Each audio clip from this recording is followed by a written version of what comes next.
আপনাদেরকে সেনাপ্রাকৃতকে শুভেচ্ছা জানাচ্ছি। এখন সমস্ত হিসাব নিকাশ তো কারো পক্ষে দেওয়া সম্ভব না। হার জিতের হিসাব নিকাশ এটা পরে হবে, এটা আমরা বলছি না, কিন্তু এই চ্যালেঞ্জ রক্ষায় ত্রিপুরা রাজ্যের নির্বাচক মন্ডলী, পূর্ব ত্রিপুরার জনগণ অন্তত প্রথম দফায় তারা সফল হয়েছিল কথা বলব। শাসক দলের সর্বাত্মক চেষ্টা ছিল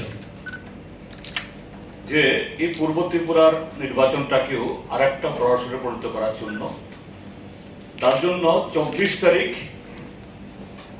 সড়ক প্রচার শেষ হওয়ার পর থেকে রাজ্যের সর্বত্র শাসক দলের ক্যাডাররা সেখানে হুমকি দেওয়া, একটা ভয়ের একটা পরিবেশ তৈরি করা তার চেষ্টা চালিয়েছিল সবকটা 30টা নির্বাচনী বিধানসভা কেন্দ্রে।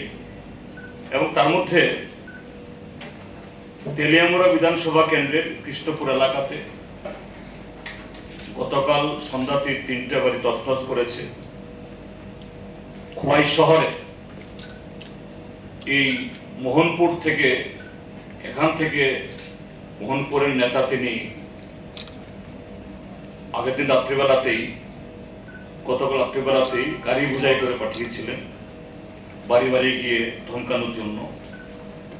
তারপর ঋষিমুখ বিধানসভা কেন্দ্রে, ধর্মনগর বিধানসভা কেন্দ্রে, কমলপুরের 2টো বিধানসভা কেন্দ্রে, এসব জায়গাতে অন্যান্য মহকুমা বা অন্যান্য বিধানসভা কেন্দ্রের চাইতে খুব বেশি মাত্রায় এই হুমকি পরিবেশকে একদম ভয়ার্থ পরিস্থিতির চেষ্টা ছিল।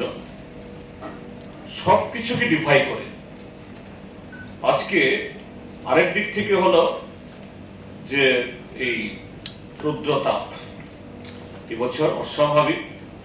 বিগত কয়েক দশকের মধ্যে শাসক দলের সমস্ত ষড়যন্ত্র আর প্রাকৃতিক অর্থাৎ এই রুদ্রতাপ দুটোকে উপেক্ষা করে মানুষ আজকে নেমেছে।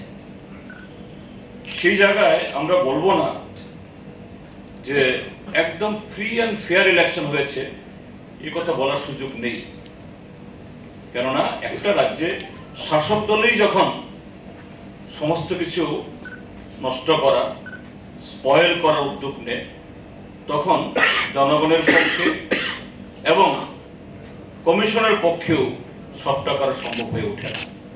সেই জায়গায় যে বহু জায়গাতেই ভোটারদের আজকে বাধা দেওয়ার চেষ্টা হয়েছে, বিরোধী দলের এমনকি নির্দলদের তাদের পোলিং এজেন্টকে আটকানোর চেষ্টা হয়েছে। অনেক জায়গাতে পোলিং এজেন্ট প্রবেশ করেছে, ভেতর থেকেও টেনে হিসড়ে বের করা হয়েছে, কয়েকজনকে আহত করা হয়েছে। একজন এই ভোট দিতে আসা বাম সমর্থক, তাকে সাবরুমের একটা মধুবাড়ি নামক একটা জায়গাতে ছুরিকাঘাত করা হয়েছে। এই সমস্ত ঘটনা সত্ত্বেও এটা নির্বাচন কমিশনে বলতে পারবেন, আমাদের কাছে যা খবর বা আপনারা আসছেন এই সিইওর সাংবাদিক সম্মেলন থেকে, এটা প্রায় 80 বা তার থেকে একটু বেশি শতাংশ ভোট সেখানে পড়েছে।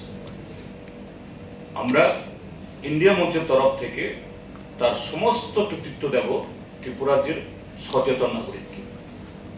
তারা একদিক থেকে এ রাজ্যে সুবিধাবাদী রাজনীতির বিরুদ্ধে, ত্রিপুরা রাজ্যে যে বিগত 6 বছর ধরে বা সারা দেশে 10 বছরের বঞ্চনার বিরুদ্ধে, এবং আরেক দিক থেকে শাসক দলের যে উদ্যোগ